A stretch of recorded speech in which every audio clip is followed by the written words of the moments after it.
ሰላም ውድ ተመልካቾቻችን እየተከታተላችሁ የምትገኙት የቅዳሜ መዝናኛ የአርትስ ቲቪ ፕሮግራሞቻችንን ነው። አሁን የምንገኘው በእፎይታ ሰዓታችን ላይ ነው። እንግዲህ የተገኘነው ደግሞ በመቄዶንያ ግቢ ውስጥ ከአቶ መላኩ አሰፋ ጋር ነው። አቶ መላኩ አሰፋ እንግዲህ በዚህ በመቄዶንያ የሚያገለግሉ ናቸው። ከዚህ በፊት የመንግስት የስራ ድርሻ ላይ ነበሩ ትልልቅ ቦታዎች ላይ። አሁን ግን መቄዶንያ እንዴት እንደገቡ ምን እየሰሩ እንደሆኑ ስለሳቸው እናያለን ማለት ነው። አብራችሁን ቆዩ። ሰላም አቶ መላኩ። ሰላም። ዛሬ እንግዲህ እዚህ ከእናንተ ጋር ተገናኝቻለሁ። ስለተገናኘው በጣም ደስ ብሎኛል። ስለመጣችሁም ትልቅ ነገር ነው። እዚህ ተገኝቶ ራሱ ይህንን ቃለ መጠይቅ ማድረግና እዚህ ውስጥ ይህን ስራ መስራት በጣም ትልቅ ነው እና በድጋሚ እኔንም ስላጋበዛችሁኝ ደስ ብሎኛል። ስለመጣችሁም አመሰግናለሁ። በቅድሚያ አቶ መላኩ አሰፋ ማን ናቸው? ምን አይነት የስራ ድርሻ ላይስ ነበሩ የሚለውን እኔ እሺ፣ ስሜ አቶ መላኩ አሰፋ እባላለሁ። ያው ተወልጄ ያደግኩት የድሮ ኢሉባቦር ክፍለ ሀገር፣ ያኔ ክፍለ ሀገር ነው የሚባለው፣ አውራጃው ጎሬ ከተማ ነው። እንግዲህ ጎሬ ከተማ በሂስትሪ ትልቅ እንትን አለው። ለምሳሌ ለ24 ሰዓት ኢትዮጵያ ዋና ከተማ ሆና ነበረች ጎሬ። ራስ ተሰማ ንጉሱ ወደ እንግሊዝ ሲሰደዱ በስደት በሚሄዱበት ጊዜ ራስ ተሰማን ነበር ወክሎ ሄዱት። ራስ ተሰማ እንዲያስተዳድሩ ነበር ወክሎ ሄዱት፣ እንዲመሩ ማለት ነው። እና ራስ ተሰማ ደግሞ ጣሊያን ወደ አዲስ አበባ ሲመጣ እሳቸው ወደ ጎሬ ነው ሄዱት። ጎሬ ላይ ለአንድ ቀን እንግዲህ እሳቸው የንጉሱን ቦታ ንጉሱ እሳቸውን ወክለዋል፣ መሪ ናቸው ማለት ነው። የኢትዮጵያ ዋና ከተማ ወዴት ሄደ? ወደ ጎሬ ሄደ። ለአንድ ቀን ነው ኢትዮጵያ ዋና ከተማ ሆናለች ይባላል። ፕላስ ደግሞ እንግሊዝ ለመጀመሪያ ጊዜ ቆንስላዋን የከፈተችው አዲስ አበባ አይደለም፣ ጎሬ ላይ ነው። ጎሬ ላይ ነው የእንግሊዝ ቆንስላ የሚባል አለ፣ ጎሬ 01 ቀበሌ ላይ። ይሄ አዲስ አበባ አልተከፈተም በዛን ጊዜ የእንግሊዝ ቆንስላ እና በዚህ ትታወቃለች። ግን ማተሮፍ ትንሽ ከተማ ነች። እዛ ነው ተወልጄ ያደግኩት። የተማርኩትም እዛው ነው። ከትምህርት በኋላ እንግዲህ ከትምህርት በኋላ መጀመሪያ ኮሌጅ ዲፕሎማ ያገኘሁኝ። ከ12ኛ ክፍል ከጨረስኩ በኋላ ኮሌጅ ገብቻለሁ። ከዛም ደግሞ በአዲስ አበባ ዩኒቨርሲቲ በቢዝነስ ኤጁኬሽን ዲፓርትመንት በቢዝነስ ኤጁኬሽን የመጀመሪያ ዲግሪን ይዣለሁ። ከዛ በኋላ እንግዲህ ወደ ስራ ዓለም ነው። እንዴት መጡ ግን ወደ አዲስ አበባ? በትምህርት ነው? በእኔ 12ኛ ክፍል ሲጨርስ ለኮሌጅ አልፌ መጣሁኝ ማለት ነው። ለኮሌጅ ነው አለፍኩት መጀመሪያ። ከዛ በኋላ የኮሌጅ ትምህርት ካጠናቀቅኩ በኋላ በስራ ዓለም ዲግሪው በኋላ ነው ዲግሪው በኋላ ነው። ከዛ ነው ወደ አዲስ አበባ አዲስ አበባ ልመጣ የቻልኩት እዛ ነው። እኔ ተምሬም ያደግኩትም እዛው ነው። ትምህርት የጨረስኩት እዛው ነው። በትምህርት ነው ወደ አዲስ አበባ የመጣሁት ማለት ነው። 1976 ከዛ እንደጨረስኩ እንግዲህ መጀመሪያ በዛን ጊዜ እንደዚህ ስራ ፍለጋ የለም። የምርት ዘመቻ የሚባል አለ፣ ዘመቻ መምሪያ የሚባል አለ። ዘመቻ መምሪያ ነው በሙሉ የሚመድበው፣ ምድብን መስማት ነው። እና ማዕድን ሚኒስቴር ነው የተመደብኩት መጀመሪያ። ማዕድን ሚኒስቴር ደግሞ የኢትዮጵያ ማዕድን ሀብት ልማት ኮርፖሬሽን የሚባል የወርቅ ማዕድን አለ። የወርቅ ማዕድን በጣም ጃይንት የወርቅ ማዕድን ነው። በሀገሪቱ ውስጥ ትልቅ የወርቅ ማዕድን ያለው ሻኪሶ የሚባል ቦታ ነው። ሻኪሶ የሚባል የወርቅ ማዕድን ቦታ ነው። እዛ ነው በቀጥታ የተመደብኩት መጀመሪያ በአድሚኒስትሬሽን የስራ ዘርፍ ማለት ነው። በስራዬን ሲጀምር በአድሚኒስትሬሽን የስራ ዘርፍ ነው የጀመርኩት። ከዛ በኢትዮጵያ ማዕድን ሀብት ልማት ኮርፖሬሽን ውስጥ ለ10 ዓመት ያክል ሰርቻለሁ። መጀመሪያ በወርቅ ማዕድኑ ሻኪሶ በሚባል ቦታ እዛ አካባቢ ነው የሰራሁት። ከዛ በኋላ ወደ ዋና መስሪያ ቤት መጣሁኝ። ያው ዞሮ እንግዲህ ስራ የጀመርኩት በአድሚኒስትሬሽን ዘርፍ ነው በወጣትነቴ ማለት ነው። እና ከዛ በኋላ እንግዲህ በአድሚኒስትሬሽን ዘርፍ ከሰራው በኋላ በ1989 ዓመተ ምህረት ነው እንግዲህ ትልቅ ሃይራርኪ ላይ ወጣሁት። በዛን ጊዜ የኢትዮጵያ ሰራተኛ ማህበራት ኮንፌዴሬሽን የማዕድን ሴክተሩን ወክዬ ለኢትዮጵያ ሰራተኛ ማህበራት ኮንፌዴሬሽን ተመርጬ ነበረ በሰራተኛው። ይሄ እንግዲህ አገር አቀፍ ነው። ኢትዮጵያ ሰራተኛ ማህበራት ኮንፌዴሬሽን 1989 ነው። የኢትዮጵያ ሰራተኛ ማህበራት ኮንፌዴሬሽንን በምክትል ፕሬዝዳንትነት መርቻለሁ። ያ እንግዲህ በጣም ትልቅ ሃይራርኪ ነው፣ ትልቅም ቦታ ነው። በዛን ጊዜ ኢሰማኮ ህንፃ አሁንም ፍላሚንጎ አለ ኢትዮጵያ ሰራተኛ እዛ 5ኛ ፎቅ ላይ ነው እና በዛን ጊዜ እንግዲህ ትልቅ የኢትዮጵያ ሰራተኛ እንግዲህ በጣም ሰፊ ነው፣ በጣም ትልቅ እንትን ነው። ያንን መምራት ማለት በጣም ከባድ ነው። በዛን ጊዜ የምንገናኘው ከሚኒስትሮች ጋር ብቻ ነው። እኔ ከሚኒስትሮች ጋር ነው የምገናኘው። ከሚኒስትሮች ጋር ማለት ምንድነው? እኔ የምመራውን ትላልቅ ፋብሪካዎች፣ ትላልቅ ጃይንት ፋብሪካዎች ናቸው እንደነ አዲስ ጎማ የማዕድኑን ሴክተር ነው እንግዲህ አገር አቀፍ ኃይል ማመንጫ ኬሚካልና ማዕድን ስር ያሉ እነዚህ በኮንፌዴሬሽኑ ስር ያሉ ትላልቅ ጃይንት ፋብሪካዎች፣ ድርጅቶች፣ ግዙፍ ተቋማት አሉ። የዛ ቦርድ ሰብሳቢዎች ሚኒስትሮች ናቸው። እንገዛን ጊዜ አሁን ብዙዎቹን አላስታውስም። ዶክተር አሰፋ ብርሃ የዛን ጊዜ ፕራይቬታይዜሽን ኤጀንሲ ዋና የነበረ እንደገና ደግሞ ሌላ ሚኒስትሮች አሁን ስማቸውን ረስቻለሁ። ከነሱ ጋር ነው የምንነጋገረው። ከነሱ ጋር የምንነጋገረው እንግዲህ በኢትዮጵያ ሰራተኞች ችግር፣ ለምሳሌ አንድ ኢንዱስትሪ ግጭት በሚፈጠርበት ጊዜ፣ አንድ ፋብሪካ ላይ ትላልቅ ኢንዱስትሪ ግጭቶች በሚፈጠሩበት ጊዜ እኛ የምናነጋግረው ሚኒስትሮቹን ነው። የሰራተኞቹን ችግር ለመፍታት ቦርድ ሰብሳቢዎች ናቸው እነሱ፣ የቦርድ ሰብሳቢዎች ናቸው። የዛ እኛ የምንመራው ፋብሪካ ሰራተኞች ቦርድ ሰብሳቢዎች ሚኒስትሮች ናቸው። ከነሱ ጋር ነው የምንነጋገረው በኢትዮጵያ ሰራተኞች ችግር በሚነሳበት ጊዜ፣ የተለያዩ ኢንዱስትሪ ግጭቶች በሚፈጠሩበት ጊዜ ያንን ለማረጋጋት በዛ ዙሪያ ከሚኒስትሮች ጋር ነው የምንነጋገረው። እንግዲህ ትልቅ ስራ ሰራው የምለው በዛን ጊዜ ነው። እንግዲህ በዛን ጊዜ በጣም እንትን የሚለኝ ደግሞ በወቅቱ ከነበሩት ጠቅላይ ሚኒስትር ከአቶ ታምሬት ላይኔ ጋር የመገናኘት እድል አጋጥሞኝ ነበር። በምንድን ነው እድሉ ያጋጠመኝ? የኢትዮጵያ ሰራተኞች የነበረባቸው የመብት ችግር፣ ዝቅተኛ የደሞዝ ጣሪያ፣ የመደራጀት ችግሮች፣ ይሄንን በተመለከተ አንድ ልዑክ ቡድን ጠቅላይ ሚኒስትሩን አነጋግሮ ነበር። ያንን ልዑካን ቡድን የመራሁት እኔ ነኝ። ያንን ልዑክ ቡድን መርቼ ከጠቅላይ ሚኒስትሩ ጋር ጥሩ ውይይትና በጣም ውጤታማ ውይይት አድርገናል። ማለት በኢትዮጵያ ሰራተኞች ላይ ያለውን ችግር አውርተናል። እንግዲህ እንዲህ እያልኩ በኢትዮጵያ ሰራተኛ ማህበራት ኮንፌዴሬሽን ውስጥ በዚህ በኮንፌዴሬሽኑን በመምራት ቆይቻለሁ። እንግዲህ ሰፊ ነው፣ እንዳው ጥርጥር እያደረግኩ ነው ሄደው። ከዛ በኋላ እንግዲህ የኢትዮጵያ ሰራተኛ ማህበራት ኮንፌዴሬሽን ከለቀቁ በኋላ ደግሞ ወደ ኮንስትራክሽኑ ዘርፍ ነው የገባሁት። በኮንስትራክሽኑ ዘርፍ ደግሞ ትላልቅ ኮንስትራክሽን ዘርፎች ድርጅቶች ላይ ሰርቻለሁ። በምንድነው እዛ ደግሞ በፕሮጀክት አስተዳደርነት ነው የሰራሁት። በጣም ትላልቅ የመንገድ ፕሮጀክቶች አሉ፣ ትላልቅ የህንፃ ፕሮጀክቶች አሉ። እንግዲህ ብዙዎች አሉ እንደነ ሳትኮን ኮንስትራክሽን፣ አፍሮጽዮን ኮንስትራክሽን፣ ጥቁር አባይ ኮንስትራክሽን፣ ብዙ ኮንስትራክሽኖች ላይ ነው። ያንን በፕሮጀክት አድሚኒስትሬተርነት ሰርቻለሁ ማለት ነው። ይሄ ኮንስትራክሽን ዘርፌ ይሄ ነው። ያም እንግዲህ ማለት ትልቅ ቦታ ነው፣ ትልቅ እንትን ነው። ትላልቅ ሰራተኞችን መምራት ነው። ትላልቅ የመንገድ ግንባታ ፕሮጀክቶች ላይ ፕሮጀክት አድሚኒስትሬተር ሆኜ ነው የሰራሁት በአብዛኛው። የስራ ዓለሜ ይሄ ነው እንግዲህ። ከዚህ በስራ ዓለሜ ላይ በተለያዩ እንትኖች ላይ ሰርቻለሁ።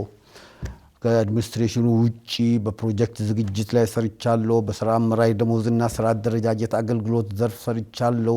በትራንስፖርት ኦፕሬሽን ዘርፍ ሰርቻለሁ። በርካታ ስራዎችን እየሰራው ቆይቻለሁ ማለት ነው። ለምን ያህል አመታት ይሆናል ስራ ላይ የነበረ? በጣም ረጅም ነው። ከ20 ዓመት በላይ ይሆናል። ከ20 ዓመት በላይ ይሆናል ስራ ላይ ቆየሁት። ቢያንስ እንደውም 25 ዓመት እንደዚህ ሊሆን ይችላል። ሰፊ የስራ ልምድ ነው። እንግዲህ አቶ መላኩ ከትንሿ ከተማ ከሻኪሶ ከጎሬ ተነስተው አዲስ አበባ ዩኒቨርሲቲ ምሩቅ ነው። ከዛ ደግሞ ትልልቅ የስራ ድርሻዎችን ኃላፊነት በመወጣት ለ20 ምናምን ዓመት በደንብ ሲያገለግሉ በብቃት ሲያገለግሉ ነበር። ከዛ ምን ተፈጠረ? የአይምሮ ህመም እንዳጋጠመውት እናውቃለን በጊዜውና መነሻው ምን ነበረ በወቅቱ? ያው እንግዲህ አሁን ከዛ በኋላ ኮንስትራክሽን ስራ ላይ ያለው ነው ይሄ የአእምሮ ችግር ያጋጠመኝ። እንትኑ ብዙ ነው፣ ችግር አለ፣ በቃ ችግሮች አሉ። ብቻ ምንድነው ያ ችግር በወቅቱ የተፈጠረው ችግር ለዚህ ለአእምሮ ህመም ዳርጎኛል። በዛ ያው ምልሽ አንዳንድ ጊዜ እንትን የምትዩ ነገር አለ፣ ልትገልጪው የማትፈልጊውም ነገር ሊሆን ይችላል። ደግሞ እንትኖቹ አንዳንድ ጊዜ እንትን የማትለው አለ። ግን በሆነ አጋጣሚ በሆነ ችግር ለአእምሮ ህመም ተዳርጌ ነበር። የአእምሮ ህመሙ እየተባባሰ መጥቶ ስራዬን መተው ሁሉ አድርሶኛል ማለት ነው። ስራዬን መተው ሁሉ አድርሶኛል። ያ እንግዲህ አፕ ኤንድ ዳውኖች አሉ፣ ብዙ ችግሮች አሉ፣ የሚያጋጥሙ ብዙ ነገሮች አሉ። አንዳንዱ የምትቋቋመው አለ፣ አንዳንዱ የማትቋቋመው አለ። ከዛ በኋላ ያለው ላይፍ በጣም አስቸጋሪ ነው። ከዛ በኋላ ያለው ላይፍ አስቸጋሪ ነው። እኔ ላይፍ አስቸጋሪ ነበር። ከዚህ ሁሉ እንትን በኋላ እንግዲህ ወደዚህ እንትን መምጣት አስቸጋሪ ነው። ከዛ ሁሉ ላይፍ በኋላ ከዛ ሁሉ ትልቅ እንትን በኋላ የአእምሮ ችግር ካጋጠመኝ በኋላ ጎዳና ላይ ሁሉ እስከ መውደቅ የደረስኩበት ሁኔታ አለ። ታምሜ ማለት ነው። እንደዛ አይነት ነገር አለ። ከዛስ ወደ መቄዶንያ የመጡበት አጋጣሚ ምን ነበር ያስታውሱታል? ሰው ነው ያመጣሁት ወይስ በራስዎ ነው የመጡት? ወደ መቄዶንያ የመጣሁት እኔ አጋጣሚ መንገድ ላይ ያለው በደረሰብኝ የአእምሮ መታወክ ምክንያት ችግር ላይ ያለው ሌላ ችግር አጋጥሞኝ ነበር። እንደገና የመኪና አደጋ ደርሶብኝ ነበር። እኔ የመኪና አደጋ ደርሶብኝ ነበር። ከመኪና አደጋው በኋላ ሆስፒታል ተኝቼ ነበረ እና ከዛ በኋላ አሁንም ቀጥታ ምንድነው ያደረኩት? ወደ ቤተሰብ ሄድኩኝ። ቤተሰቦች እናቴ ነበረች በወቅቱ ጎሬ ላይ እናቴ ነበረች። ወደ እናቴ ሄድኩኝና ከዛ አሁንም እዛም ታመምኩኝ። ከዛ በኋላ መቄዶንያ ቅርንጫፍ ጎሬ ነበረ። ጎሬ ላይ መቄዶንያ እንግዲህ በየቦታው ቅርንጫፍ ይከፍታል። አዎ ቅርንጫፍ ይከፍታል። እና በዛን ጊዜ ራሴን በጣም ከአቅም በላይ ሆኖብኝ ነበር ህመሙ ማለት ነው። እንዳልኩ መንገድ ላይ መውደቅ ደረጃ ደርሻለሁ። እዛም ከዚህም ከሄድኩ በኋላ ከህመሙም በኋላ መኪና አደጋውን ከደረሰብኝ በኋላ መንገድ ላይ መውደቅ ችግርም አጋጥሞኝ ነበር። እዛ ከቤተሰብ ሁሉ ወጥቼ አእምሮዬ በጣም ከባድ ችግር ውስጥ ነበርኩ። እንደዚህ እንደምቀመጠው አይደለም። በጣም ሲሪየስ ነው የአእምሮ ህመም የደረሰብኝ እና እዛ መቱ የሚባል ከተማ አለ። ከጎሬ ደግሞ ወደ መቱ ሄድኩኝ። መቱም ታመምኩኝ። ከዛ በኋላ መቱም ራሱ ጎዳና ላይ ወድቄ ነበር። ከዛ እንዲህ እያለ እንግዲህ የሰራተኛና ማህበራዊ ጉዳይ ቢሮ ነበረ ጎሬ ላይ። የሰራተኛ ማህበራዊ ጉዳይ ቢሮ ያውቃሉ፣ እኔን እንትን ያውቁ ነበረ። ከዛ በቀጥታ በነሱ አማካኝነት ጎሬ ቅርንጫፍ ገባሁኝ። ጎሬ ቅርንጫፍ ምክንያቱም መቄዶንያ እንግዲህ በየቦታው አለው። ገብተዋል። ይሄ ትልቁ እንትን ነው። ብራንቾች ለምን ተከፈቱ ብለህ በምታይበት ጊዜ አሁን በየቦታው በጣም ችግር ላይ ነበርኩ እኔ። ሜይቢ ምናልባት ይሄ ህመሜ አሁን እንዳለሁበት አይነት አይደለም እንደምናገረው ያለ የነርቭ ችግርም ነው፣ የአእምሮም ችግር በጣም ከፍተኛ እንትን ነበረብኝ እና እዛ ባልገባ ኖሮ ሌላ ችግር ውስጥ ገባ ነበር። የቅርንጫፎች መከፈት ይሄ ራሱ ማሳያ ነው። የቅርንጫፎች አሁን የት ሄድ ነበር እኔ። በጣም ትሪት ነው ያደረጉኝ። እዛ ብዙ ነገር እንትን እንድል አድርጎኛል። ፕላስ ደግሞ በዚህ ላይ እያለውን ወደ ሱስ ህይወት ገብቻለሁ። ሱስ ህይወትም ነበረ። ምክንያቱም ተስፋ መቁረጥ በቃ ከሆነ ሃይራርኪ እንደገና እንትን በምትልበት ጊዜ በጣም ብዙ ነገሮች ያጋጥመዋል። ምንድነው ወይ ምናልባት ትላንትናዬም በደንብ እንትን ብዬ ላይሆን ትላንትናዬን አልጠበቅኩም ይሆናል በደንብ። የግዴታ ይሄ ነው እንግዲህ አንድ ሰው ትላንቱን መጠበቅ አለበት። ትላንት ቅድም ያልኩ ነው ለዚህ ለአእምሮ ችግር የዳረገኝ ምናልባት እኔ ትላንቴን በደንብ አልተንከባከብኩትም ይሆናል። ትላንትና ላይ ነው መስራት ያለብህ። ዛሬ ብዙ ችግሮች ሊያጋጥሙ ይችላሉ እና ያ ነገር እንትን አደረገኝና ወደ ጎሬ ቅርንጫፍ ገባሁኝ ነው። ጎሬ ቅርንጫፍ ከገባው በኋላ አንድ ዓመት ያክል 8 ወር 9 ወር ያክል እዛ ቆይቻለሁ። እዛ ትንሽ ሪቫይቭ አደረግኩኝ። የቅርንጫፎች መኖር እንግዲህ በጣም ሰፊ ጥቅም አለው። ምክንያቱም ምንም የለኝም በዛ ሰዓት እኔ እውነት የሚንከባከበኝ የለም፣ የሚደግፈኝ የለም። እናቴም አቅም የላትም፣ እኔም ጥሩ ሁኔታ ላይ አይደለሁም። ስለዚህ ሜይቢ ህይወቴ የከፋ ችግር ውስጥ ይገባ ነበር እና አንድ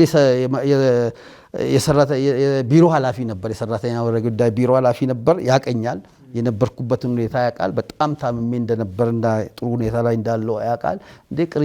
መቄዶንያ ቅርንጫፍ እኮ እዚህ አለ፣ ለእኛም ትልቅ እፎይታ ነው የሰጠን እኮ፣ ለምን እዛ አትሆንም? ለጊዜው በጣም ሪቫይቭ ታደርጋለህ፣ ብዙ እንትን ታደርጋለህ በሚል ከነሱ ጋር ተነጋግሬ ያው ወደ መቄዶንያ ቅርንጫፍ አገባቢ በዚህ መሰረት ነው። ከዛ በኋላ ነው እንግዲህ ለፋርዘር ሕክምና ነው ወደ አዲስ አበባ የመጣሁት። እዚህኛው ማዕከል የመጣሁት ደግሞ ከዛኛው ቅርንጫፍ ወደ የተሻለ ሕክምና ለማግኘት ደግሞ ወደዚህ መጣሁ። ምክንያቱም በአደጋው ጊዜ የደረሰብኝ ችግር ነበረ። ጭንቅላቴም ተመቷል።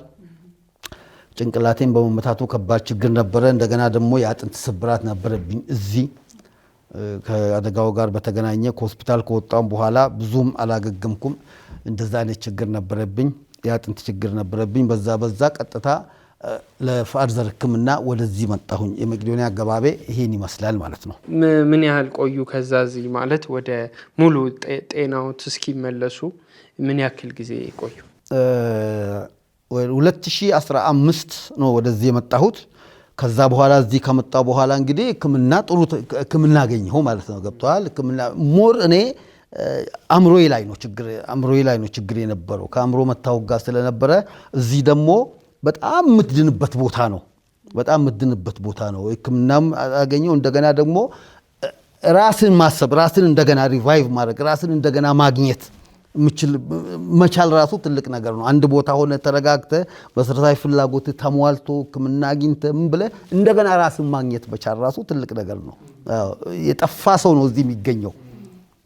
የጠፋ ሰው እንደገና እዚህ ራሱን ያገኛል። ይሄ ነው ትልቁ ነገር። በሰው ልጅ አእምሮ ላይ የተሰራ ስራ እዚያ ብዙዎቹ ከትልቅ ቦታ ላይ ትልቅ ደረጃ ላይ እንዲህ አይነት ችግር ሲደርስባቸው አእምሯቸው በጣም ነው የሚጎዳው። ያን አእምሮ መመለስ ትልቅ ስራ ይፈልጋል። ያን አእምሮ መስራት ትልቅ ስራ ይፈልጋል። አእምሮዬ ላይ ስራ ተሰራ ማለት ነው። ራሴን እንዳገኝ አደረገኝ እንደገና። ከዛ በኋላ ከአንድ ዓመት በኋላ በ2016 ውስጥ በደንብ ሪቫይቭ አድርጌያለሁ። እንግዲህ መቄዶንያ በጣም ትልቅ ስራ እየሰራ እንደሆነ ማሳያ በጣም ጥሩ ምሳሌ ነው የአቶ መላኩ ታሪክ ብዬ አስባለሁ። ከዛች ትንሽ ከተማ ተነስቶ እንግዲህ እዚህ ድረስ ቅርንጫፍ መኖሩ ጥቅሙ እያንዳንዱ የሚከፈቱት ቅርንጫፎች በምክንያት ነው። እንግዲህ አቶ መላኩ እዛ ባያገኙ ኖሮ ይሄንን ሕክምና እዚህ ለመድረሳቸው ምክንያት አይሆንም ነበር። አሁን ደግሞ በዚህ በመቄዶንያ ግቢ ውስጥ የተለያዩ ስራዎችን እንደሚሰሩ እናውቃለን። ምን እያደረጉ ነው? በምንድን ነው የሚያገለግሉ? እንግዲህ መቄዶንያ ግቢ ውስጥ ይሄ ነው ትልቁ ነገር። መቄዶንያ ግቢ ውስጥ አንተ ራስን ካገኘት በየደረጃው ነው እንደየደረጃው አንተ ራስን ካገኘ በኋላ እንትን ካልክ በኋላ ትልቁ ቴራፒ ስራ ላይ ነው የሚያሰማራ። ምክንያቱም ያ አእምሮህን እንትን ያደርጋል። ያ አእምሮህን ይመልሰዋል። ስራ እንድታገኝ ስራ ላይ እንድትሰራ ይደረጋል። ያ ደግሞ ትላንትናን ትረሳለህ። ትላንትናን እንትን ብለህ ፋርዘር አዲስ ብሩህ ተስፋ እንዲኖር ያደርጋል። አዲስ ብሩህ ተስፋ ጥሩ ነገር እንድታስብ የትላንቱ ማንነትን እንዲቀየር ብዙ እንትኖች ይደረጋሉ፣ ብዙ ስራዎች ይደረጋሉ። ከዛ በኋላ እኔ ስራ ጀመርኩኝ። ስራ የጀመርኩት እንግዲህ ያው ከዳንኩ በኋላ አእምሮዬ እንትን ካለ በኋላ መጀመሪያ በህዝብ ግንኙነት ስራ ሰራ ነበረ። ህዝብ ግንኙነት ውጪ ላይ መቄዶንያን እንትን እንዲሉ መቄዶንያን እንዲደግፉ ሰዎች መቄዶንያን እንዲያግዙ የተለያዩ ስራዎችን እንትን በማስተዋወቅ ነገር በየመስሪያ ቤቱ መቄዶንያን እንዲደግፉ እንደዚህ አይነት ስራዎችን ሰራ ነበር። በህዝብ ግንኙነት ስራ ላይ ሰራ ነበር። በጉዳይ ማስፈጸም ስራም ሰርቻለሁ። ከዛ በኋላ እንግዲህ ከ2017 ጀምሮ በአብዛኛው እንግዲህ እስካሁን እየሰራው ያለሁት በሚዲያ ስራ ላይ እየሰራው ነው ያለሁት። በሚዲያ ስራ ላይ ሚዲያ ክፍል ውስጥ ነው ማግዘው። ሚዲያ ክፍል ውስጥ ስራ ሰራለሁ። ስክሪፕቶችን እጽፋለሁ። ስክሪፕቶችን እጽፋለሁ። ለዝግጅቶች የሚሆኑ ኢንተርቪዎችን ሰራለሁ። ዝግጅቶችን ማስራት ማለት ነው ሚዲያ ላይ ለፋና ቴሌቪዥንና የኦቲሲ ላይ አየር ሰዓት አለን እኛ። የኦቲሲና ፋና አየር ሰዓት ሰጥቶን ቋሚ አየር ሰዓት ላይ ቋሚ ነፃ የአየር ሰዓት አገልግሎት ሰጥቶናል። በዛ ላይ ዝግጅቶችን እናቀርባለን ማለት ነው። ያን ዝግጅት ስክሪፕቶችን አዘጋጃለሁ። የተለያዩ ሰዎችን ኢንተርቪው አድርጋለሁ። ኢንተርቪው አድርጌ ታሪካቸውን ለቲቪ ሾው በሚመች መልኩ ማዘጋጀት በዚህ ስራ ላይ እየሰራው እገኛለሁ ማለት ነው። በጣም የሚደንቀል። ስለ ከስራውና ካሉበት እንውጣና ስለ ሰውነት ከዛ ምን አሰቡ? ወይም ደግሞ ስለ ሰውነት እስቲ ምን ያስባሉ? ሰው እንግዲህ ምል ስለ ሰውነት ስትል የሰው ልጅ ሂደት ነው። ህይወት ራሱ ሂደት ነው። ትላንት ዛሬ ነገ ተያይዞ ነው የሚሄደው። ሶስቱ ነገሮች ትላንት ዛሬ ነገ ተያይዞ ነው የሚሄደው። የሰው ልጅ በህይወት ጉዞ ምን እንደሚያጋጥመው አታውቅም። ስብዕና አለ፣ የራስ ስብዕና አለ። ሰው ልጅ ምን አይነት ችግር እንደሚያጋጥመው ምን አይነት ነገር እንደሚያጋጥመው አታውቅም። ትላንትና የሆነ ነገር ሊሆን ይችላል፣ ዛሬ የሆነ ነገር ሊሆን ይችላል፣ ነገ ደግሞ እንደዚህ ሊሆን ይችላል እና የሰው ልጅ ስብዕና ሰው ስትል ያ እንግዲህ ብዙ አይነት ነገሮች ሊደርስበት ይችላል እና ይሄ ነው የምትለው ዋስትና የለም። ሰው በህይወት ሊያጋጥሙ የሚችሉት ነገሮች ይኖራሉ። አንዳንዴ ያ ችግር ከአቅም በላይ የሆነ ችግር ሊሆን ይችላል፣ ልትቋቋመው የማትችል ችግር ሊሆን ይችላል። አንዳንዴ ደግሞ በተለያየ ምክንያት የሚደርስብህ ነገር አለ። ምንድነው ያ ሰው? ለምሳሌ አንድ ሰው ትላንትና ትላንት እንዲህ የነበረ ሰውዬ እንዲህ አይነት የነበረ ሰውዬ እንዴት እንዲሆነ ልትል አትችልም። ሰውየውን መኮንን አትችልም። እንዲህ የነበረ ሰውማ ብለህ የሆነ ነገር ልታደርግበት አትችልም። እኔ ምንም ሊሆን ይችላል፣ ያ ሰውዬ ምንም ሊሆን ይችላል። ትላንት እንዲህ የነበረ ሰውዬ በቃ በራሱ ጥፋት ነው፣ ወይ ደግሞ ትላንትናውን በደንብ አልሰራ፣ ወይ ትላንትና በቃ ላይፉ ጥሩ አልነበረ፣ ወይ እንደዛ ብለህ የምትደመድመው ነገር አይደለም። እንደዛ የምትለው ነገር አይደለም። ምን እንደሚያጋጥም አታውቅም። ሰው ላይ እንዲህ ነው ማለት አትችልም። በቃ it happens ምንድነው ሊሆን እንዴት መጣ የምትለው ነገር አይደለም። እንዴት ይሄ ሰውዬ እንዲህ ሊሆን ቻለ የምትለው ነገር አይደለም። እና የሰው ልጅ በህይወት ብዙ ነገሮች ሊያጋጥሙት ይችላሉ። ኢንፋክት ምንድነው ትላንትና ላይ መስራት በጣም ጥቅም አለው። ስለ ነገ አስቦ ትላንት ላይ ብዙ ጊዜ ትላንት ላይ አሁን ለምሳሌ በያንግ ዕድሜ በወጣትነት ዕድሜ እንደዚህ በምትሆንበት ጊዜ ምንድነው ትላንትና ላይ ትልቅ ጥንቃቄ ማድረግ አለብህ። ትላንትን ስትኖር በጣም ምክንያቱም ትላንት ዛሬና ነገ ተያይዞ የሚሄዱ ነገሮች ናቸው። ትላንትና የሆነ ነገር ካበላሸ ዛሬ ሊበላሽ ይችላል። ዛሬ የሆነ ችግር ውስጥ ሊገባ ይችላል። ስለዚህ እንደዚህ አይነት ነገር ላይ ትልቅ ጥንቃቄ ማድረግ አለብህ። ግን ዋትኤቨር ምንድነው በዛም ወሰዶ በዛው የሰው ልጅ ዛሬ ላይ ምን እንደሚያጋጥመው አታውቅም። ብዙ ችግሮች ሊከሰቱ ይችላሉ እና ይሄ እንግዲህ የሰው ልጅ የህይወት ጉዞ ነው። የህይወት ጉዞ ላይ ብዙ ነገሮች ያጋጥመዋልና ሰው ትላንትና እንዲህ ነውና ዛሬ እንዲህ ሊሆን አይችልም ልትለው አትችልም። ሊሆን ይችላል። ብዙ ሰዎች የማይገመት ነገር ሊያጋጥም ይችላል። ይሄ በጣም የምታረጉ አይደለም። ዋናው ነገር ያ ሰው ከዛ ውስጥ መውጣት ይችላል መቻሉ ነው ትልቁ። እዚህ ጋር የሚሰራው ይሄ ነው። መቄዶንያ ትላንትናህን አይደለም ዛሬ ላይ ነው የሚሰራው። ብዙዎቹ ዛሬያቸው ላይ ስለተሰራ ነው ተቀይሮ የምታገኛቸው። የትላንትናው ነገር እየተረሳ ነው የሚሄደው እና ከዛ ውስጥ ሪቫይቭ አድርገ ከዛ ውስጥ ድነ ከዛ ውስጥ አድርገ መውጣት መቻሉ ያን ሰው እንደገና ወደ ላይፍ የራሱን ማንነት እንዲያገኝ ማድረግ መቻሉ ነው እንጂ ትላንትና እርግጥ ብዙ ነገሮችን ጥሎብል ያልፍ ይችላል። አእምሮህን ጎርቶ ሊሆን ይችላል። ብዙ ነገሮች ሪቫይቭ ለማድረግ ረጅም ጊዜ ሊወስድብህ ይችላል። ምክንያቱም ትላንትና ከተበላሸ በጣም ከባድ ነው የሚሆነው። ትላንትና ላይ ትልቅ ስራ መሰራት አለበት። እንደ ወጣቶች አሁን ለምሳሌ እንደ ወጣቶች በቃ ይሄ ጄኔሬሽኑ ትላንትና ላይ ብዙ ነገር መስራት እንዳለበት ነው። ይሄ ነው ቀጣይነቱ።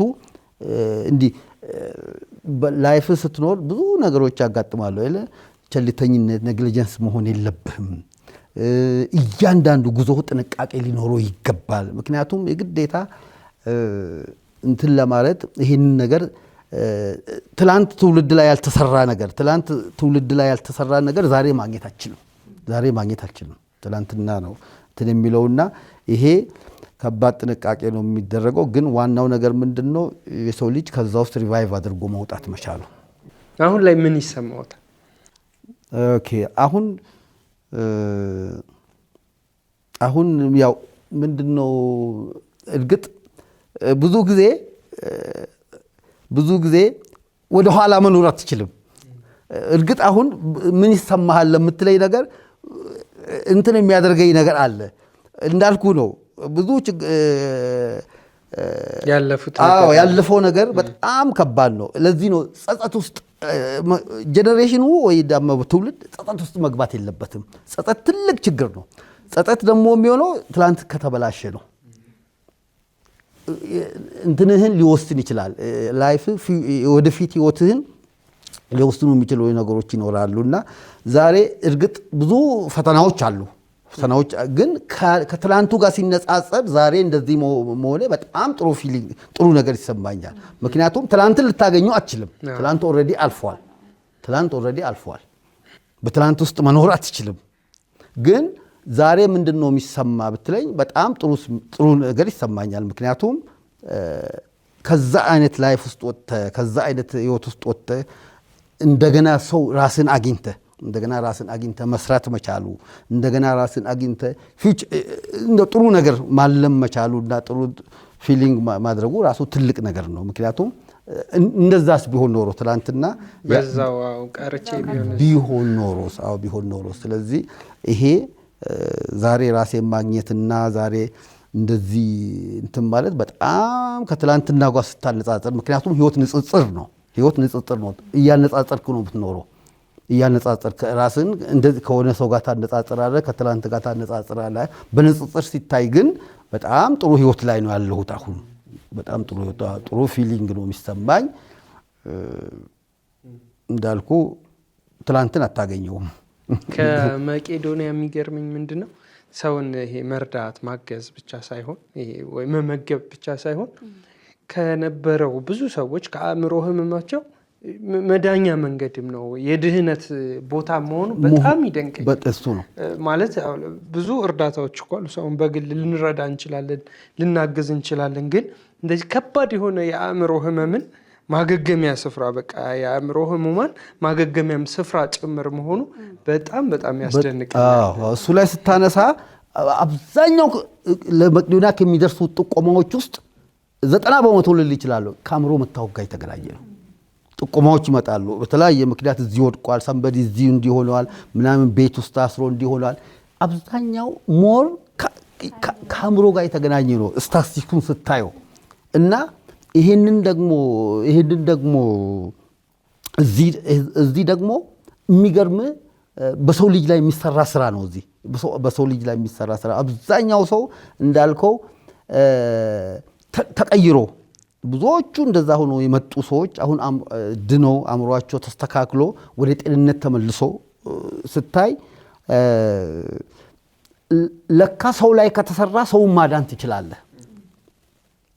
ምክንያቱም አብዛኛው እንግዲህ እዚህ ግቢ ውስጥ ራሱ በምታይበት ጊዜ ትላንትና ማህበረሰቡን ሲረብሹ የነበሩ ኢቭን መብላት፣ መጠጣት፣ ሰውነት መታጠብ ኖርማል የሆነ ሰው የሚሰራው ስራ ምን እንደሆነ የማያውቁ በዛ ደረጃ የነበሩ አእምሮ ህመምተኞች ናቸው። ይገርመኛል። እንደውም አቶ መላኩ ካነሱት አይቀር እኔ እንግዲህ እዚህ ግቢ በጣም ብዙ ጊዜ ለማስታወቂያ መተናል፣ ለመጎብኘትም በተለያየ አጋጣሚ እንመጣለን እና እንዳሉት 3000 ያክል የአእምሮ ህሙማን አሉ። ግን የግቢው ሰላም ጸጥታ አንድም ቀን ሲረበሽ አይተናናቅም። በጣም ሰላማዊ ግቢ ነው እና በጣም ይገርመኛል። ሁሌም የአእምሮ ህሙማን ያሉበት ግቢ ራሱ አይመስልም። ይሄ ውጪ እንደምናየው ይሄ መፍራት፣ መሯሯጥ፣ በድንጋይ ወይ ማስፈራራት ብቻ የሰው ልጅ ብቻ አእምሯችን ላይ የሚሳልብን ነገር አለ ውጪ ያለው ነገር። ግን እዚህ ሰላም ነው። አሁን ስለ በጎነት ዋጋ፣ ስለ ቅንነት ዋጋ፣ ሰውን ስለ መርዳት ዋጋ ምን ይሉናል? እንግዲህ በጎነት መገለጫው ብዙ ነው። በጎነት አንደኛ እንደ ኢትዮጵያዊነት በጎነት ከኢትዮጵያኖች ከኛ ህይወት ጋር የተቆራኘ ነው። በጎነት ራሱ ሲተላለፍ ሲወርድ እንደዚህ የመጣ እሴት ነው። የማህበረሰቡ እሴት ነው በጎነትን ከኢትዮጵያዊነት ለይተህ ልታየው አትችልም። እና ለምንድን ነው የኢትዮጵያ ህዝብ አሁንም መቄዶንያ የበጎ ስራ መገለጫ ነው። የኢትዮጵያኖች የበጎ ስራ መገለጫ የት ነው ብትለኝ መቄዶንያ ነው። ይሄ የኢትዮጵያነት በጎነት ስራ ከየት መጣ በጎነት ከየት መጣ በምትልበት ጊዜ ኢትዮጵያኖች በጎነት በቃ ከደማቸው ጋር የተዋሃደ ነው። አንደኛ ያው እንደምታውቀው ነው አማኝ ህዝብ ነው። 90% ህዝቡ አማኝ ነው ኢትዮጵያ እና ከእምነት ጋር የተገናኘ ነው በጎነት። ያው በጎነትን ስታየው ምንድነው በጎነት ራስን በቃ በጎነት ለራስ ነው። በጎ ተግባር ማለት ምንድነው? በጎ ተግባር ወይ ለሰው ብለህ አይደለም የምታረገው ራስ የምትጠቀምበት ነገር ነው። በጎ ተግባር ራስ የምትጠቀምበት ነገር ነው። በጎነት ደግሞ ላንተ የሚሰጠው እረፍት አለ፣ የሚሰጠው የህሊና እርካታ አለ። ምክንያቱም አንዱ የህይወት ፓርት ነው በጎነት ከዕለት ህይወት ጋር ተቆራኝቶ የሚሄድ ነገር ነው። ከህይወት ለይተ ምናምን የምታየው ነገር አይደለም በጎነት። ምክንያቱም በጎነት ሁሉ ጊዜ ሪዋርድ አለው አይደል እንዴ? ሪዋርድ አለው፣ የምታገኙ ነገር አለ፣ የምትጠቀምበት ነገር አለ በጎነት እና ላንተ ትልቅ ጥቅም ነው የሚሰጠው። ምክንያቱም በህይወት ይከተልሃል እና በጎነት በኔ እንትን በጎ ስራ፣ በጎ ተግባር፣ በጎ ነገር ማድረግ ከህሊና እርካታውን ውጪ ላንተ ትልቅ ጥቅም ይሰጣል። በቃ ሰላም ይሰጣል። የህይወት አንድ አካል እየተገበርክ ነው ያለው። ሁለተኛም ደግሞ በጎነትም የፈጣሪ ትእዛዝ ነው አይደል እንዴ? በጎ ስራ የፈጣሪ ትእዛዝ ነው። የፈጣሪን ትእዛዝም እያከናወንክ ነው ያለው። ምድር ላይ የፈጣሪን ትእዛዝ ማከናወንም ትልቅ ነገር ነው። እሱም በረከት አለው። በጎ ስራ፣ በጎ ነገር ብቻ በየትኛውም አቅጣጫ ብትሄድ ላንተ ትልቅ ዋጋ ይሰጣል እና በጎነትን በብዙ ነገር መግለጥ ይችላል። በጎነትና ኢትዮጵያዊነት ደግሞ አይለያዩ፣ ምንጊዜም አይለያዩ። እኛ ደግሞ እንለያለን እኮ። ኢትዮጵያ ደግሞ የተለየች ሀገር ነች፣ በዚህ በበጎነት የተለየች ሀገር ነች። ምክንያቱም አሁን እያየኸው ያለው ኢትዮጵያዊነት በጎነት በጣም የሚደንቅ ነው አይደል እንዴ? በጣም የሚደንቅ ነው። መቄዶንያን እኮ እንደንትን ይዘውታል እኮ ኢትዮጵያኖች ይዘውታል መቄዶንያን በደንብ አድርጎ። በጎነት የበጎ ስራ መገለጫ ሆኗል አሁን እዚህ ጋር እና ያለ ኢትዮጵያኖች በጎነት እኮ መቄዶንያ እኮ እዚህ መድረስ አይችልም አይደል እንዴ? ህዝቡ ባልተቋረጠ መንገድ በአስቸጋሪ ሁኔታ ውስጥ ሆኖ እኮ ነው በአስቸጋሪ ሁኔታ ውስጥ ሆኖ በጎነትን እየገለጠ ያለ ህዝብ ነው። እውነትም እንዳሉት ደማችን ውስጥ ነው ያለው ኢትዮጵያውያን። በጎነት ደማችን ውስጥ ነው ያለው። ዋጋውም ውጤቱም አሁን ይሄን እንድናነሳ የፈለኩት ምንድነው ዋጋውንም ውጤቱንም እዚህ እያየ ነው ስለሆነ ነው። ለሰው መትረፍን ለሰው ዋጋ መስጠትን እያየ ነው ስለሆነ ብዬ ነው። ግን በእርሶ አገላለጽ ወይም በእርሶ ስሜት መቄዶንያ ለእርሶ ምንድን ነው? እንዴት ይገልጡታል? መቄዶንያን ለመግለጽ እንትን አትልም። መቄዶንያን ለመግለጽ በጣም አስቸጋሪ ነው መቄዶንያን ለመግለጽ። ምክንያቱም በየትኛውም አቅጣጫ ብትሄድ በዚህ አጭር ጊዜ ውስጥ መቄዶንያን ገልጻት ጨርሰውም። መቄዶንያ ግን በቃ የሰው ልጅን እንትን የምታይበት ቦታ ነው። በቃ መቄዶንያ ብዙ ሸክሞችን የተሸከመ ነው። የማህበረሰቡን ሸክም የተሸከመ ነው። የመንግስትን ሸክም የተሸክመው ያለ ነው። ምንድን ነው የሚሆነው? ይሄ ሁሉ ህዝብ ምን ይሆን ነበረ? እንዴት ነው የምታደርገው ይሄን ሁሉ ህዝብ? እና አንዳንዴ ከበጎ ስራም በላይ ሆኗል። አሁን ከበጎ ስራም በላይ ነው። በቃ ይሄን 9000 የሚቆጠር ሰው ማኖር መቻል 9000 ይሄን ህዝብ የት ምን ታደርገው ነበር? ምን ይደረግ ነበር? መቄዶንያን ለመግለጽ በእውነትም እንዲህ ነው ብለህ ልትገልጸው የምትችለው አይደለም። ግን ትልቅ የሆነ የማህበረሰብ ሸክም የተሸከመ ትልቅ የሆነ የሀገርን ሸክም የተሸከመ ነው። ይሄ እኮ የሀገር እንትን ነው እኮ መቄዶንያ እኮ እንዲያውም እኮ እንደ ዓለምም እኮ ትልቅ ሞዴል ነው። አይዶን ነው አፍሪካ ውስጥ ወይ ምስራቅ አፍሪካ ውስጥ አፍሪካ ውስጥ በዚህ ደረጃ ትልቅ የበጎ አድራጎት ስራ የሚሰራ ተቋም አለ ወይ ለማለትም በጣም ያስቸግራል። እንትን ቢል እና እፎይታ የሰጠ ተቋም ነው። በቃ ለማህበረሰቡም ለመንግስትም ለሁሉም እፎይታ የሰጠ ተቋም ነው። የተሸከመው ሸክም እንዲህ ነው ብለህ ልትገልጸው አትችልም። ለመግለጽ የሚያዳግት እኮ ነው። ምክንያቱም ይሄ ሁሉ ሰው ድኖ ይሄ ሁሉ ሰው ሰብሳቢ አግኝቶ በኢትዮጵያ ጎዳናዎች ላይ እኮ ነው። በኢትዮጵያ ጎዳናዎች ላይ በዋናው ማዕከል ብቻ አይደለም 56ን ቅርንጫፍ ተመልከት እስቲ። በኢትዮጵያ ጎዳናዎች ላይ የወደቁትን ሰብስቦ በዚህ ልክ መያዝ በዚህ ልክ ይዞ መገኘት ማለት በጣም ዩኒክ ነው። በጣም መቄዶንያን ለመግለጽ በጣም አስቸጋሪ ነው። ምን ይኮን ነበር የክልል መንግስታት አላሰቡበት በክልል መንግስታት መሰራት ያለበት ስራ ነው ይሄ። ጎሬ ላይ፣ መቱ ላይ፣ አርባ ምንጭ፣ ላሊበላ እነዚህ ሁሉ የክልል መንግስታት አሁን እኮ ኢቭን የክልል መንግስታት ራሳቸው መቄዶንያ ለነሱ ትልቅ እፎይታ ነው የሰጠው። የወደቁ ወገኖችን በአንድ ማዕከል ሰብስቦ አስቀምጦላቸዋል። ለማገዝ እንኳን እንዲመች የተበታተኑ ሰዎችን በየቦታው የተበታተኑ ሰዎችን በአንድ ማዕከል አስቀምጦላቸዋል። የክልል መንግስትን ሸክም የተሸከመ ነው። የሀገርን ሸክም የተሸከመ ነው። መቄዶንያን እንዲህ ነው ብለህ ለመግለጽ በጣም አስቸጋሪ ነው። እንግዲህ ከአቶ መላኩ በጣም ብዙ ነገሮችን ተምረናል። ትልቅ ትምህርትን የወሰድነው ለወጣቶችም እንግዲህ ይህን ፕሮግራም ለምትከታተሉ ማንም ሰው የቆመ ሲመስለው እንዳይወድቅ ይጠንቀቅ ይባላል እና ሁላችንም ዛሬያችን ላይ በተቻለን መጠን እንስራ። እንግዲህ ከአቶ መላኩ ታሪክ የምንማረው በጣም ብዙ ነገር አለ። ከትልቅ ሃይራርኪ ከትልቅ ስልጣን ብዙ ነገሮችን ከመስራት እንደገና ደግሞ የአእምሮ ህመም አጋጥመው አሁን ደግሞ ላሉበት የጤና ደረጃ ምንድነው የምናየው? እንግዲህ ነገም ከነጎዲያም በእኛ እጅ ላይ ነው ያለው እና ዛሬያችን ላይ ሁላችንም መስራት አለብን። ምናልባት ደግሞ ለሚያጋጥሙን ክፉ ነገሮችን መጥፎ ነገሮችን ደግሞ ተስፋ መቁረጥ አያስፈልግም። እንደገና ተመልሶ ህይወትን አንድ ብሎ መጀመርም መቀጠልም እንደሚቻል ከአቶ መላኩ በጣም ትልቅ ትምህርት ወስደናል። መቄዶንያም በጣም ብዙ ትልልቅ ስራዎችን እየሰራ እንደሆነ ቅርንጫፎቹ ምኑም ሁሉም አሁን ሁላችንም ላይቭ ፕሮግራም እየተላለፈ ነው አይደል? አሁን የገቢ ማሰባሰቢያው እያንዳንዱ ነገር ምክንያት ስላለው ነውና እየተደረገ ያለው። መቄዶንያንም በጣም ከልብ አድርገን እናመሰግናለን። አቶ መላኩም ለሰጡን በጣም ጥሩ ቆይታ ከልብ እናመሰግናለን። በጣም እናመሰግናለን። ግን በመጨረሻ መናገር የሚፈልጉት ማስተላለፍ የሚፈልጉት ነገር? በመጨረሻ ማስተላለፍ የምፈልገው ነገር ያው ከመቄዶንያ ጋር የተገናኘ ነው።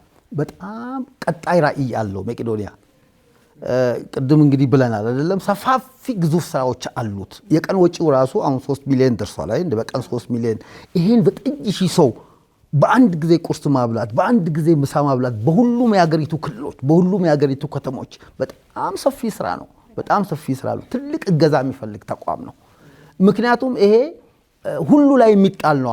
አሁን እኮ መቄዶንያ ወደ ህዝብም እየተሸጋገረ ነው። የህዝብ ተቋም እየሆነ ነው ያለው እና ሰፋፊ ግንባታዎች አሉት። አሁንም ገና ትልቅ ራዕይ ያለው 15 ያክል ግንባታዎች ገና በሂደት ላይ አሉ። ራሱን እንደምታውቁት ነው በዋናው ማዕከል እየተገነባ ያለውና የማጠናቀቂያ ስራ ብቻ የቀረው ግዙፍ ህንጻ ትልቅ ወጪ ይጠይቃል። እና መቄዶንያ አሁንም ምንድነው ራዕዩ? በቃ ወደፊት እኮ ጎዳና ላይ ሰው እንዳይኖር ነው። ልክ እንትን እንደምትለው ራዕዩ ጎዳና ላይ ሰው እንዳይኖር ለማድረግ ነው ይሄ ሁሉ ስራ የሚደረገው። ይሄ ስራ ደግሞ ግዙፍ ስራ ነው የሚጠይቀው፣ ግዙፍ ወጪ ነው የሚጠይቀው። ትላልቅ ካርታ የቦታና መሬት ካርታዎችን እየተቀበለ ነው። ይሄ ገቢ ማሰባሰቢያ ፕሮግራም እኮ በየአመቱ የሚደረግበት ምክንያት ምናልባት ሰው በየአመቱ ለምንድን ነው የሚደረገው ወይ እንደዚህ አይነት እንትን መቄዶንያ ቀጣይ ስራዎችን ለመስራት በጣም ግዙፍ ስራዎች ናቸው። ይሄ በአንድ ከተማ ወይ በአንድ ቦታ የምትሰራ የለም፣ በሁሉም ሀገሪቱ ክልሎች ላይ የምትሰራው ስለሆነ በጣም ሰፊ ስራ ነው። በጣም ግዙፍ ወጪ ይጠይቃል። ያለ ገቢ ማሰባሰቢያ መቀጠል አይችልም። አንዳችም የውጭ ፈንድ የለውም፣ አንዳችም ወደ የራሱ ገቢ የለውም። ስለዚህ እነዚህም በቢሊዮን የሚቆጠር ገንዘብ የሚጠይቁ ግዙፍ ወጪዎችን እንዴት ነው ሊሰራ የሚችለው? የግዴታ ገቢ ማሰባሰቢያ ይሄ መስሪያ ቤቶች የሚረዱ ተቋሞች የሚያደርጉት ድጋፍ፣ ባንኮች፣ የፋይናንስ ተቋማት፣ ትላልቅ ሪል ስቴቶች የሚሰጡት ድጋፍ እንዳለ ሆኖ የግዴታ የገቢ ማሰባሰቢያ ፕሮግራም ያስፈልጓል። ያለዛ መንቀሳቀስ አይችልም። እነዚህን ጃይንት የሆኑ ግንባታዎችን መጨረስ አለብህ። ገና የሚነሱ በርካታ ሰዎች አሉ። መቄዶንያ እኮ በየቀኑ ከ100 በላይ ጥቆማ ይቀበላል። አሁን ሁሉም ወዴት ነው ጥቆማውን የሚያደርገው? በቃ በሀገሪቱ ውስጥ እንዲህ አይነት በትልቅ ደረጃ እየሰበሰበ ያለው መቄዶንያ ስለሆነ ጥቆማ በየቀኑ ከ100 በላይ ጥቆማ ይደርሰዋል። የተጎዱ የአልጋ ቁራኛ የሆኑ እና ያ ሁሉ ጥቆማ በየቀኑ ነው የሚቀበለው። ከዛ አኳያ አሁንም በርካታ ከጎዳና ላይ የሚነሱ በርካታ የተጎዱ ወገኖች አሉ። አሁንም ገና ስራው ሰፊ ነው። እዚህ ቦታ ላይ አበቃ የምትለው ስራ አይደለም ይሄ። ወይ ደግሞ የ5 ዓመት ፕሮጀክት ወይ የ10 ዓመት ፕሮጀክት ብለህ የምትተው አይደለም ይሄ። እንደ አንድ ትልቅ የመንግስት ተቋም በዚህ ዓመት የሚጠናቀቅ ብለህ የምትተው ሁሉ ጊዜ ቀጣይነት አለው። ይሄ ደግሞ የሚሰለች አይደለም። በቃ መስጠት በጎነት የሚሰለች አይደለም። ወገንም መርዳት እዚህ ቦታ አበቃ የምትለው አይደለም። እና ራእዩ እንደዚህ ነው። የመቄዶንያ ራእይ ሰፊ ነውና ሰፊ ስለሆነ የግዴታ እገዛ ያስፈልገዋል። ምን ይደረግ ታዲያ? ምንም ማድረግ አይቻልም እኮ እነዚህ ወገኖች አሁንም አሉ። በቃ ስራው በኢትዮጵያ ጎዳና ላይ አሁንም በርካታ ወገኖች አሉ። በአልጋ ቁራኛ ሆነው የሚማቅቁ አሉ። የአእምሮ ህመምተኞች አሉ። ቁጥሩ ከፍ እያለ ነው የሚሄደው። ወደ 20 ሺህ ከፍ ለማድረግ ነው የሚፈልገው አይደል? መቄዶንያ ከፍ ለማድረግ ይፈልጋል። በሌሎች ክልል ከተሞችን ቅርንጫፎችን መክፈት ይፈልጋል። እና አሁን በፊት ምንድነው ከየቦታው ወደ አዲስ አበባ ነበር የምታመጣው። አሁን ግን ቅርንጫፎች በዛው ስለተከፈቱ የተጎዱ ወገኖች እንደዚህ አልጋ ማጉራራት አያስፈልግም። እዛው ተከፍቶላቸዋል፣ እዛው ይገባሉ። እና ትልቅ ነገር ይጠበቃል። ከክልል መንግስታት ራሱ ትልቅ ነገር የክልል መንግስታት ሼር ማድረግ አለባቸው መቄዶንያ። ምክንያቱም ለምሳሌ ኦሮሚያ ክልል በኢሉባቦር ዞን ወይ መቱ ላይ ትልቅ ቅርንጫፍ ተከፍቷል፣ ማዕከል ተከፍቷል። የተጎዱ ወገኖች የሚገቡበት አይደለም። የመቄዶንያን ሸክም ሼር ማድረግ አለባቸው። እነሱ መሸፈን አለባቸው። ምክንያቱም የነሱ ስራ ነው መቄዶንያ የሰራው። ስለዚህ የክልል መንግስታት የመቄዶንያን ወጪ መጋራት አለባቸው፣ ሼር ማድረግ አለባቸው፣ ችግሮችን ሼር ማድረግ አለባቸው። እና እንደ እንትንም መንግስትም ራሱ ሮሉ መቄዶንያ የሚጫወተው ሮል ከዚህ ከፍ ማለት አለበት። ምክንያቱም ሀገር ሆኗል እኮ ይሄ አሁን እኮ ቻሪቲ ቪሌጅ የሆነ ነው መቄዶንያ። ወደ ቻሪቲ ቪሌጅነት እየተሸጋገረ ነው ያለው። እና ትልቅ እንትን ስለሆነ ከባድ እገዛ ያስፈልገዋል። እገዛው እዚህ ቦታ ላይ አበቃ የምትለው አይደለም። ሁሉም አካላት መረባረብ አለባቸው። ስፔሻሊ እኔ አሁን በአእምሮዬ ውስጥ የሚመጣው ምንድነው ክልል መንግስታት ራሳቸው ከራሳቸው በጀት ላይ ራሱ ከክልል መንግስት በጀት ላይ ራሱ ወገኖቻቸውን ለመደገፍ ማድረግ አለባቸው። ምክንያቱም ሁሉ ነገር አሁን ከዚህ ነው መሄደው። መቄዶንያ አይሉ ጎሬም በለው ጋምቤላም በለው መቱም በለው ከዚህ ነው መሄደው። ምግቡ ከዚህ ነው መሄደው። የሕክምና ዕቃዎች ከዚህ ነው መሄዱት። ሁሉም ነገር ከዚህ ነው መሄደው። የክልል መንግስታት ይሄን እዚህ ላይ መረባረብ አለባቸው። መቄዶንያን በአብዛኛው መቄዶንያን ነገር ሼር ማድረግ መቻል አለባቸው። የመንግስትም ሮል ከፍ ማለት አለበት። ትላልቅ የመንግስት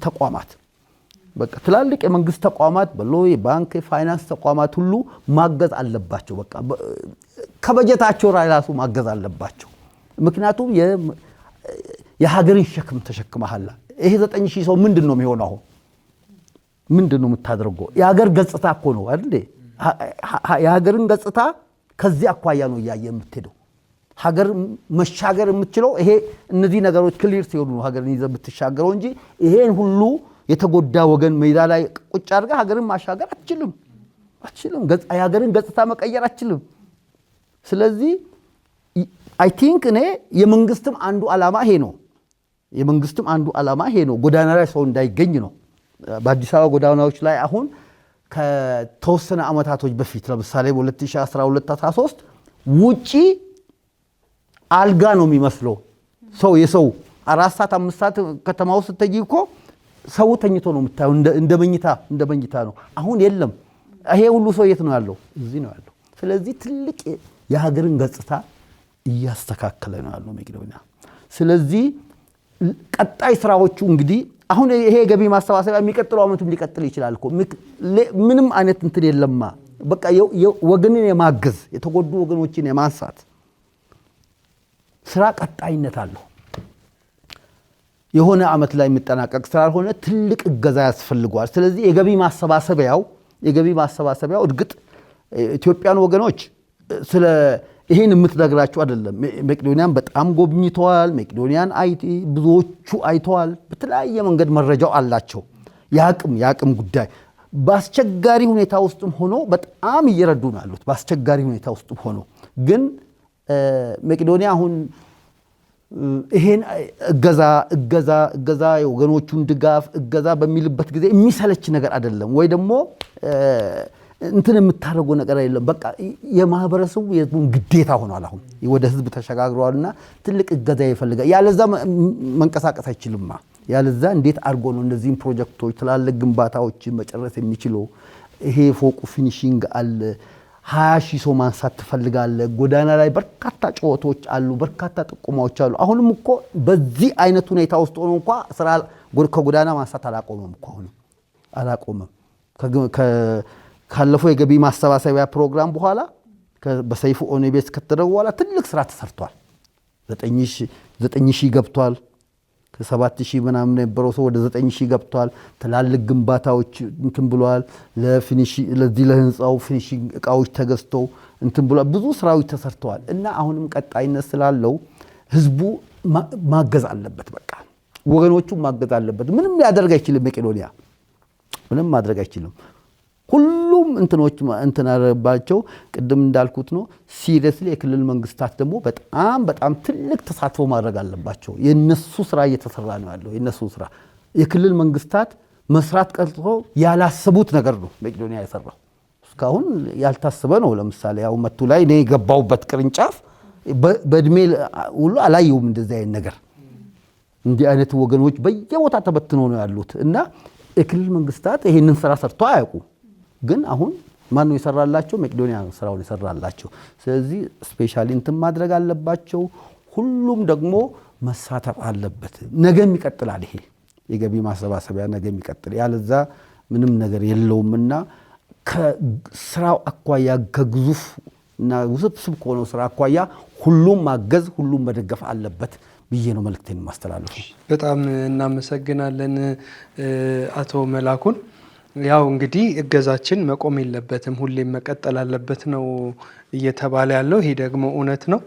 ስለዚህ እኛም በተግባር ማሳየት አለብን ማለት ነው። አርትስ ቅዳሜ መዝናኛችን ይቀጥላል። ሌሎች ፕሮግራሞችም አሉን። አቶ መላኩ ህይወት ልምዶትን ስላካፈሉን ከልብ እናመሰግናለን። ወደ ሌሎች ፕሮግራም እናልፋለን። አብራችሁን ቆዩ።